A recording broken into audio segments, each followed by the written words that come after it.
In the frozen north of Scandinavia, Vikings feared one kind of ghost above all others: the Draugr, the dead who refused to stay in their graves.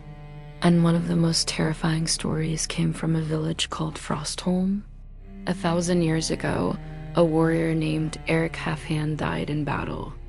Cruel in life and feared even by his own kin, he was buried far away from the longhouse, sealed inside a small stone mound.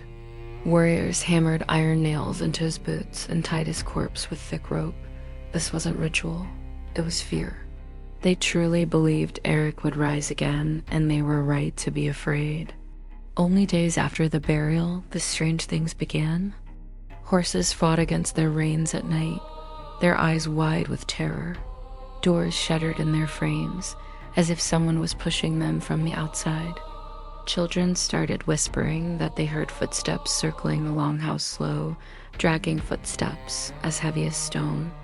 One freezing night, a shepherd found enormous footprints in the fresh snow, leading directly from Erik's burial mound straight to the very edge of the village. He didn't follow them. No one did. The terror peaked during a brutal winter storm. A family, huddled around their fire, heard a loud pounding on their roof, followed by the sound of something heavy sliding down the walls. Terrified, they slowly opened the door and they saw him. A massive figure stood in the swirling snow. His skin was gray. His eyes glowed with a faint blue light, and the ropes from his burial were still tied tight around his chest. Erik Half-Hand had returned. He didn't speak a word. He just stood there, watching. And then he turned and walked back toward his mound, dragging something heavy behind him in the snow. The village had had enough. They gathered their bravest warriors. They waited until nightfall, then surrounded the burial mound, holding torches high against the darkness. When Erik emerged again, howling against the wind like a beast, they charged. But the Draugr didn't bleed.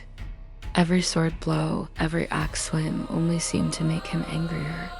Finally, the village's oldest seer shouted over the storm, "Burn him! Only fire can return a Draugr to death."